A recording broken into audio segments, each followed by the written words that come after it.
Buenas noches. ¿Qué seudónimo quieres que utilicemos al principio de la conversación? Nomi. Titania. Cindy Calixta. Membrillo. Llámame a ese momento en el que Ernesto Sevilla va de bares y tú vas de Rafael Acarra y os encontráis. Sí, a ver, yo sé que fue así, lo que pasa es que probablemente él ni se acuerda. Yo fui a la fiesta de una amiga y pues de vez en cuando hacíamos fiestas temáticas, entonces esta fiesta era Rafael Acarra y no te voy a decir que todos, pero un nutrido grupo de la gente que asistimos a esa fiesta en esa casa íbamos disfrazados y en un momento dado la casa se nos quedó pequeña y cuando nos tiramos a la calle, pues recuerdo que Ernesto llamó a uno de mis amigos con los que... Entonces Ernesto, que yo recuerdo, iba con cierto cebollón ya encima, por extraño que te parezca, ¿vale?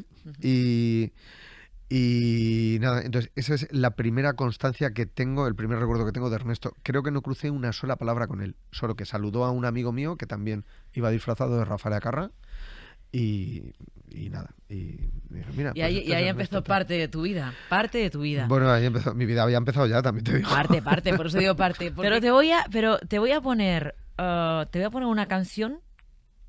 Sí. Quiero que imagines a Aníbal con esa performance que hizo el día que le conociste. Y ahora te digo la conexión. Sí.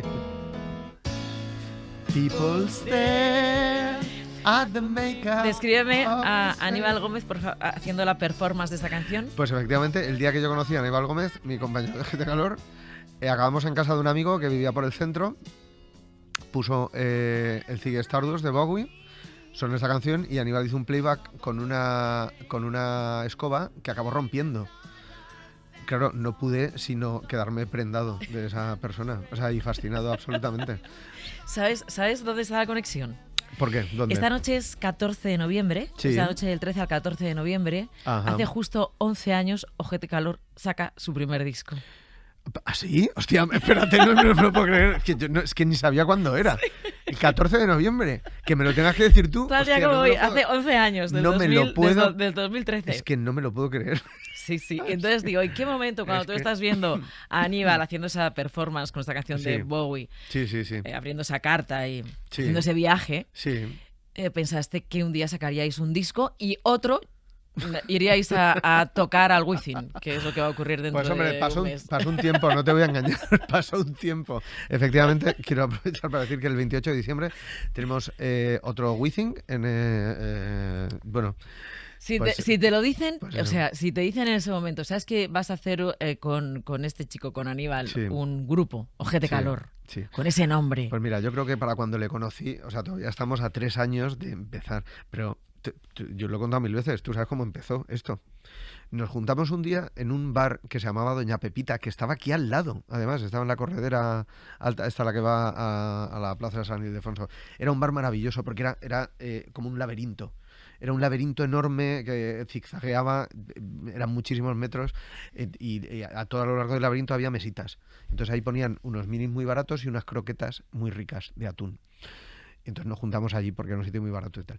Y recuerdo que un día, pues con toda la gente que nos juntáramos, yo estaba sentado al lado de Aníbal y teníamos en una servilleta, íbamos apuntando cuál era el mejor nombre que un grupo podría tener. Entonces hicimos unas pruebas, pero en cuanto llegó Ojete Calor, decidimos que sin duda era ese.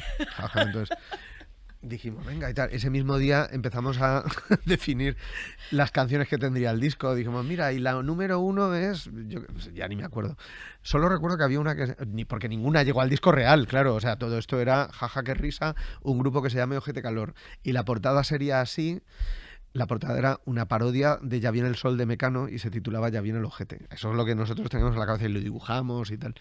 Y solo recuerdo, de todas las canciones que escribimos, recuerdo dos. Una se llamaba Salmonella y otra Brownie. No te voy a preguntar las letras, pero... Mira, la letra de Salmonella, que nunca se llegó a hacer, simplemente se quedó allí, decía algo así, decía, me engañaste como huevo de verano, te comí y me sentaste malo. Que cuando fuisteis con Ojete Calor a no sé qué festival o no sé dónde y de repente quitaron la música, que todo el mundo estaba pasado de vueltas. Perdona, esa fue la primera. A ver. Y entonces salís y prácticamente os tiraron los vasos a la cara diciendo, ¿pero qué hacéis aquí vosotros dos que nosotros queremos escuchar a un DJ? Eso es una de las veces que más cerca ha estado de terminar Ojete Calor, francamente. Porque era un momento en el que, bueno, Ojete Calor tenía que ser diversión, porque evidentemente no nos daba un duro. Lo que pasa es que, bueno, pues habíamos salido un poquito casualmente en televisión en un programa de Paramount Comedy, que, como te puedes imaginar, pues no veía prácticamente nadie y tal, pero bueno, yo qué sé, por en la 2 noticias os habíamos sacado con el Sí, efectivamente, sí, me acuerdo perfectamente. El primer día, en el primer capítulo, sí. Pues, bueno, lo que se suponía que entonces tenía que ser diversión y tal, todavía esa juventud, esa ilusión de la juventud, pues me hacía que no me importara ir a Valencia un sábado a actuar de noche por 300 euros y tal. Entonces, nosotros nunca sabíamos dónde íbamos, porque ibas donde te llamaran.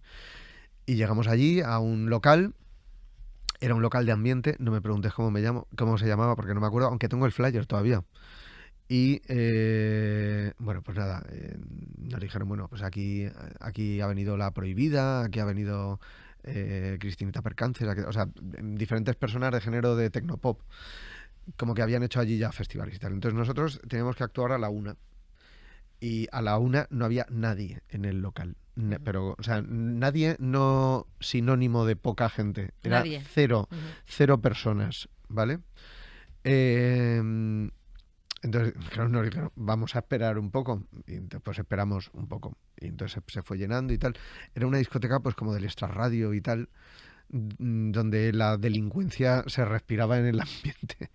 Entonces, a las 3 de la mañana, alguien consideró que ya había suficiente gente como para que empezáramos el espectáculo o que teníamos que empezar ya, porque si no, ¿cuándo lo íbamos a hacer? Entonces, a toda la gente, a todos los jóvenes empastillados que estaban allí bailando bacalao, pues de repente les cortan la música y de repente ven salir en el escenario a 2 mamarrachos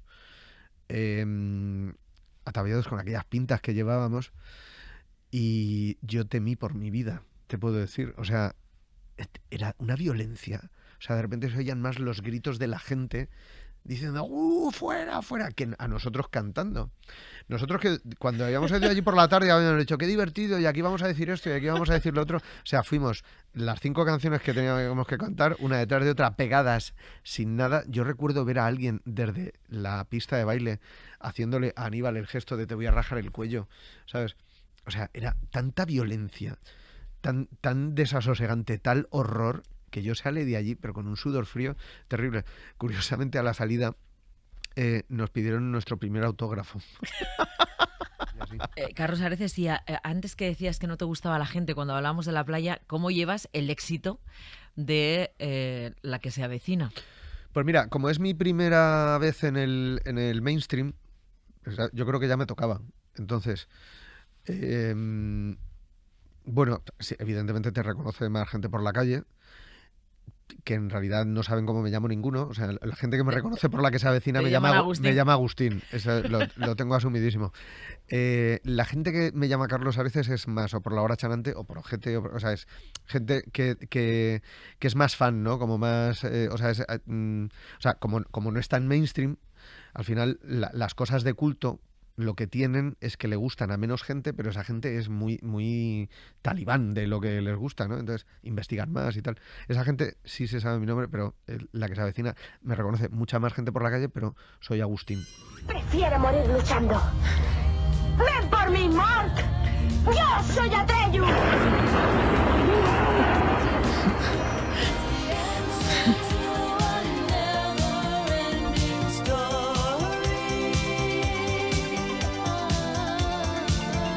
Qué fuerte. Yo me emociono con esto, o sea, solo de oír la banda sonora y las voces. Yo soy Bastián. Tú eres Bastián. Sí, yo soy Bastián. ¿Que crees en fantasía? Sí. ¿Que crees que hay un lugar que se llama fantasía? Creo... Sí, fíjate, te he dado un seudónimo fantástico. Que te lo he preguntado.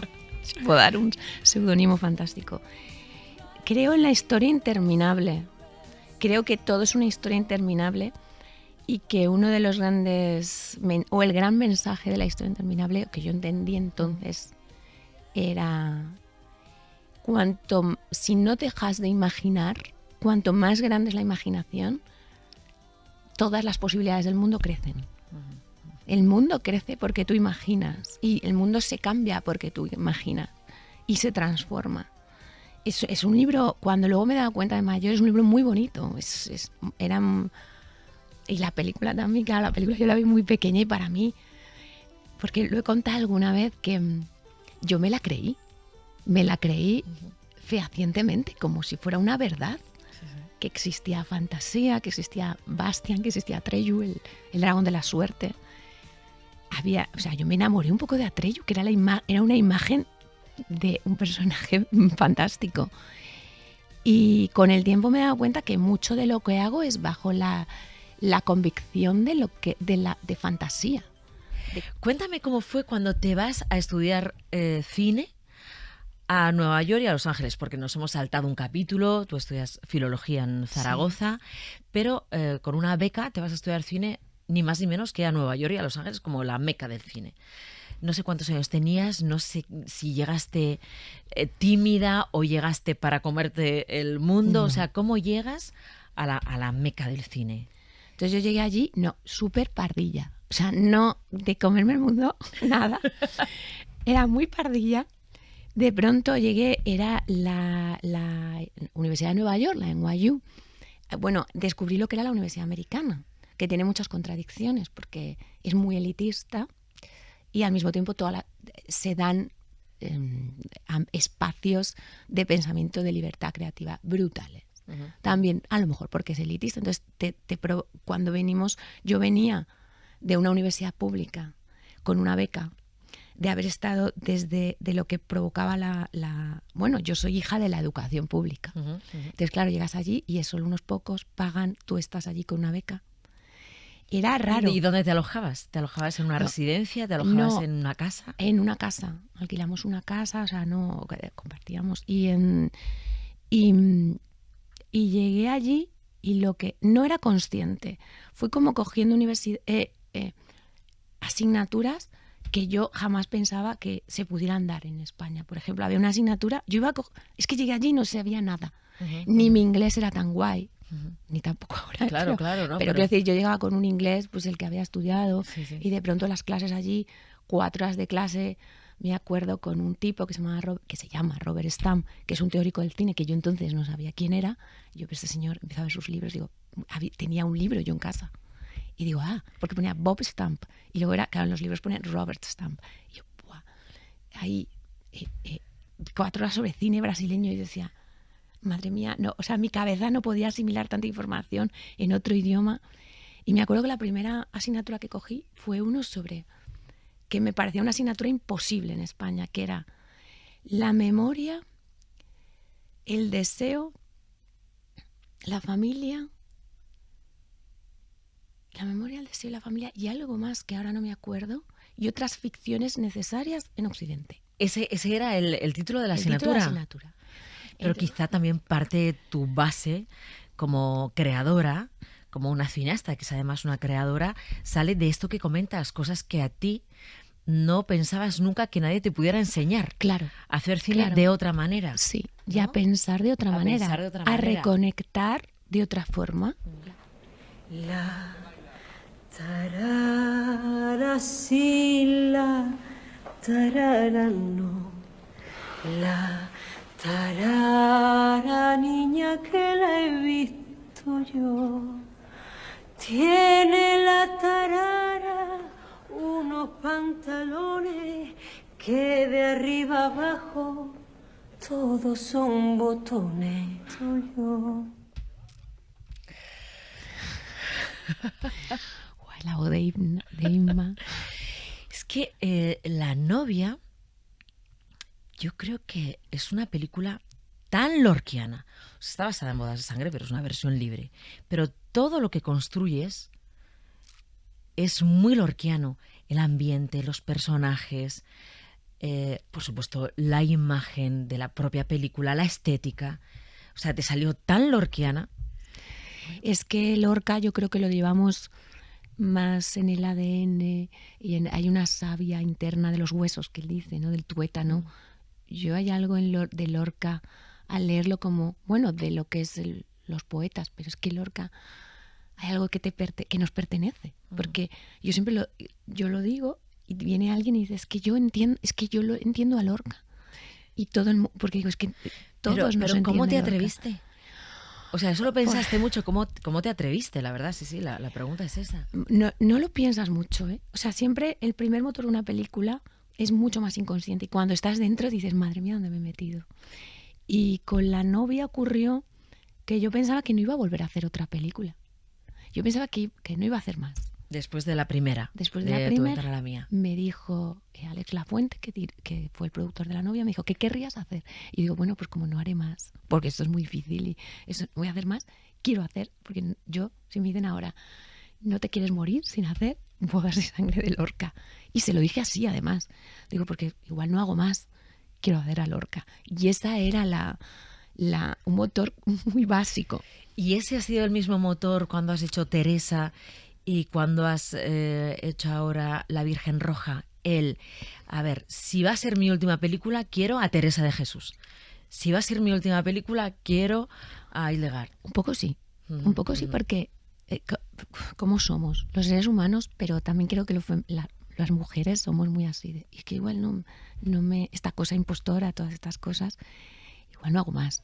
Igual se dan cuenta que no debo hacer más.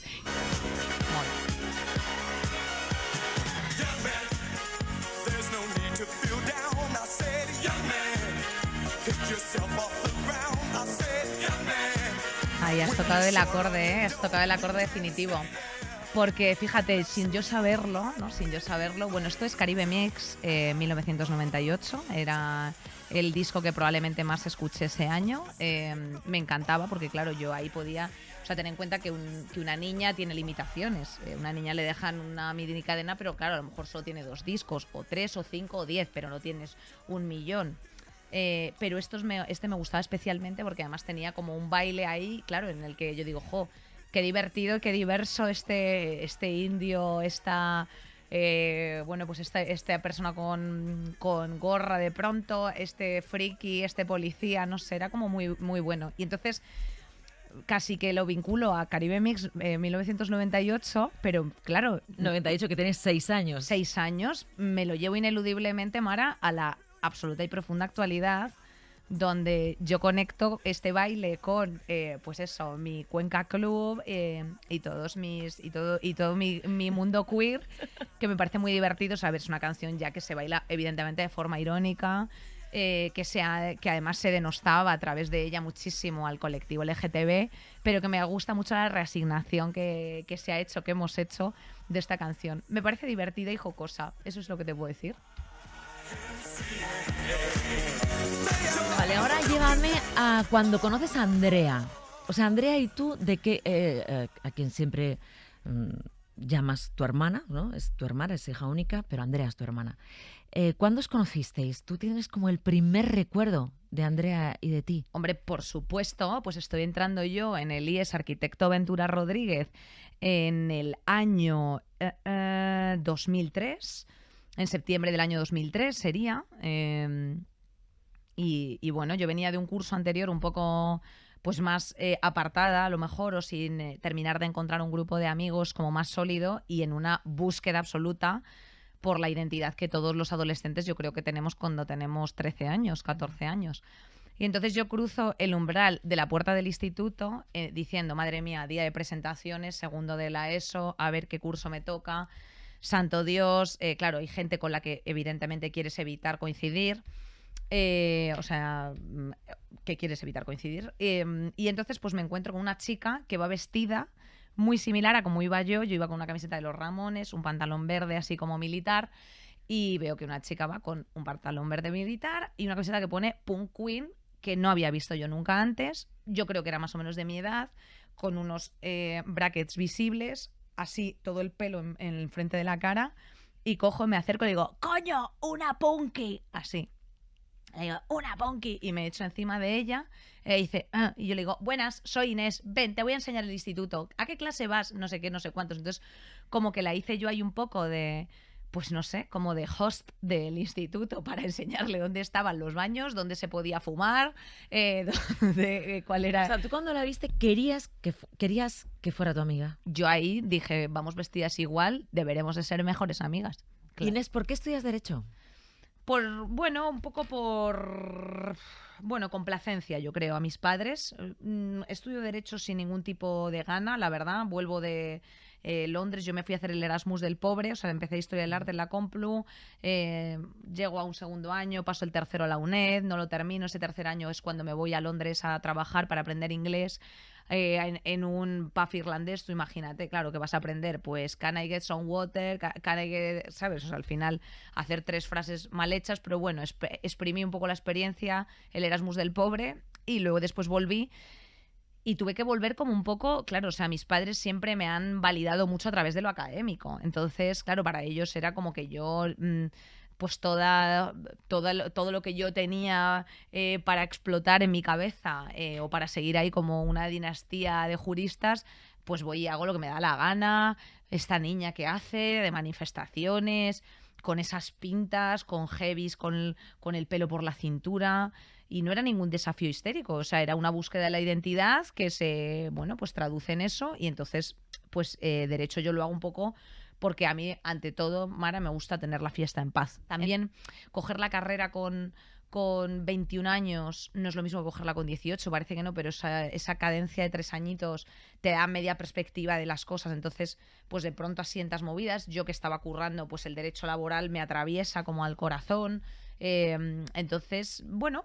Me resulta práctico, pero no desde luego ni vocacional, ni pasional, ni soy una persona que a día de hoy desarrolle ¿Es verdad que por 2 créditos no te dieron una beca y tuviste que pedir dinero?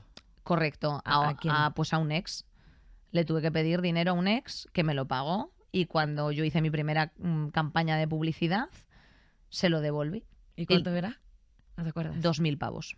2.000 euros. Sí, 2.000 euros. ¿Y era tu ex en ese momento? Era mi absoluto y profundo ex, y me dijo, da igual, no, y yo le dije, no, hombre, que va a dar igual. Has sido muy honrado, te lo agradezco, te agradezco esta condonación, pero no, yo me quedo más a gusto haciéndote una transferencia. ¿Y no quisiste pedirlo en casa? El dinero a tus padres. No, porque ya entonces no me hablaba con ellos. Entonces no tenía otra forma, era eso, cargarme la carrera. Entonces ya cuando estuve en tercero y en cuarto de carrera... Y en el máster de la abogacía, pues ya eso fue todo por mi cuenta, sin su apoyo, sin su conocimiento.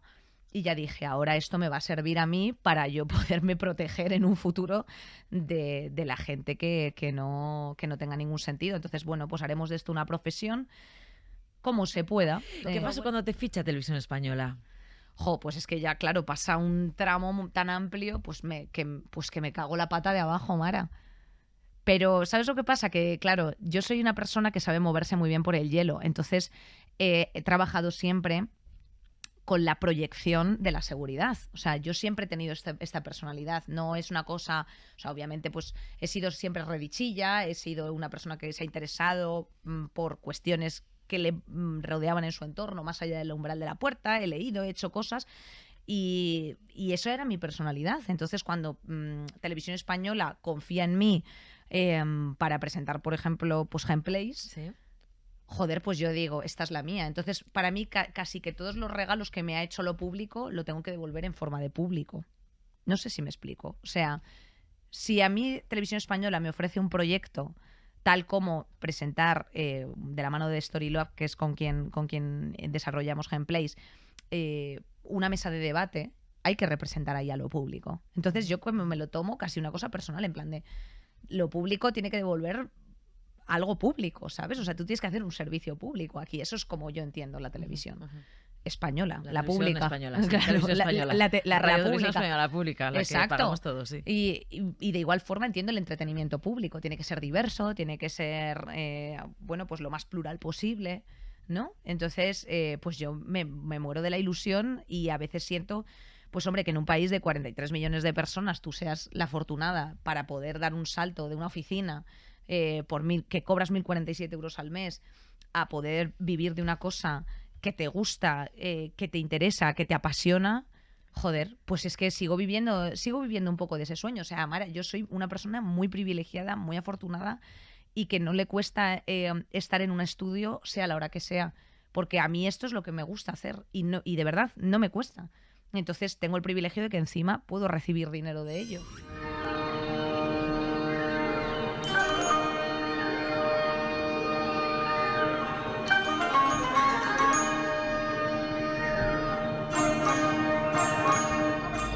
permanece en cualquier agreste serranía de la mitad sur de la península ibérica. Se tratará de dar alcance a sus presas más frecuentes, los conejos. ¿Qué le enseñó Félix Rodríguez de la Fuente a Miguel Delibes de Castro? ¿Qué te enseñó Félix Rodríguez de la Fuente o qué aprendiste con él o qué relación tuvisteis? Tuvimos mucha relación porque trabajamos 3 años juntos. Y para hacer la enciclopedia Salvat de la Fauna, que yo la tenía. Salvat sí. había alquilado un chalet en el barrio del Viso, que también le servía en la parte de abajo de oficina, de distribución y de más comercial, pero la parte de arriba del chalet era solo para los que hacíamos fauna, y ahí íbamos a diario y Félix iba muchos días, siempre que no estaba de viaje.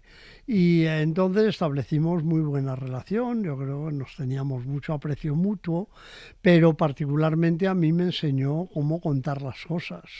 O sea que al principio me corregía mucho y luego lo acabé haciendo bien, pero él tenía su técnica de no solo esa facilidad de expresión y de esa entonación tan característica, sino también decía, hay que empezar pues un poco como Alfred Hitchcock, ¿no?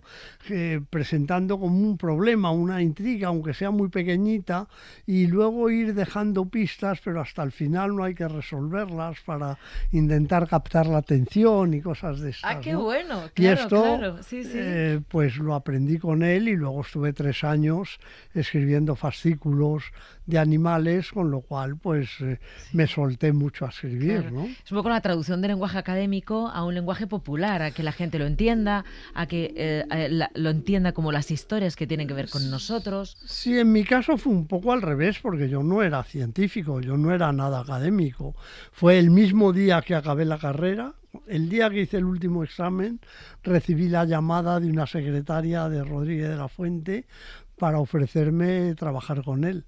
Sí. En estos 20 años, ¿has notado claramente los efectos del cambio climático? Hablabas del lucio del membrillo, que ha llegado a estar seco y con unos cuantos charquitos, o seco del todo. Eso en muy poco tiempo, en apenas 2 décadas. Sí, a mí me llama mucho la atención. No, yo he estado en Doñana 50 años. Sí, o sea, sí, claro, desde los 70, lo claro. que comparo yo interiormente, para mí íntimamente, es hace 50 años y ahora. Eso, es lo que ha pasado en 50 años. Sí. ¿No?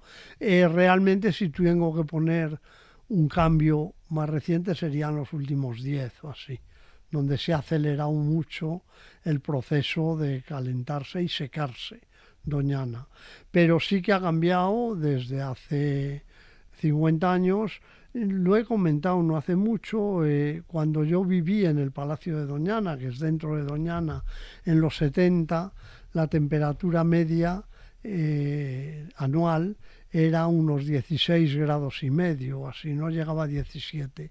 Y en 2023 ha sido 19,3. O sea, casi 3 grados más en 50 años, que es una barbaridad, claro. Cuando en tan hablamos poco tiempo, claro, del cambio climático mundial, aspiramos a que no suba 1,5 grados, y haya subido 3, ¿no? Y luego llueve menos. Antes podía venir un año de sequía, pero teníamos casi la certidumbre de que al año siguiente llovería.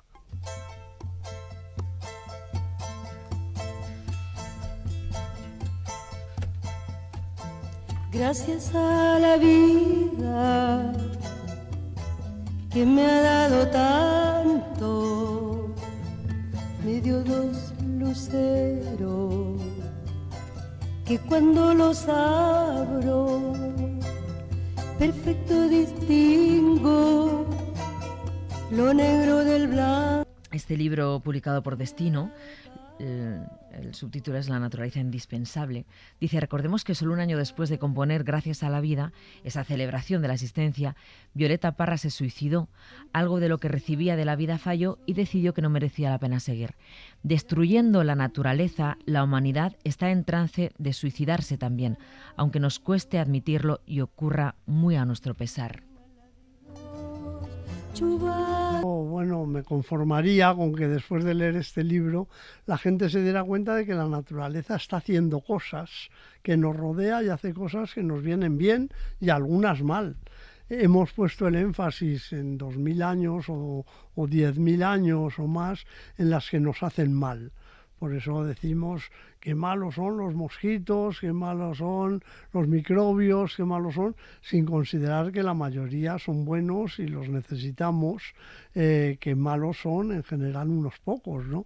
A mí me gustaría que se hablara más de naturaleza en este sentido, explicando no solo que es bonita, como puede ser un escenario en un teatro, que dices, qué bonito es el atrecho, qué bien está hecho, sino que son actores que están haciendo cosas. Esto me lo ha dicho un lector del libro y me conmovió. Claro, claro. Digo, es que ahora voy al campo y digo, ese árbol ahora está liberando oxígeno que luego voy a respirar yo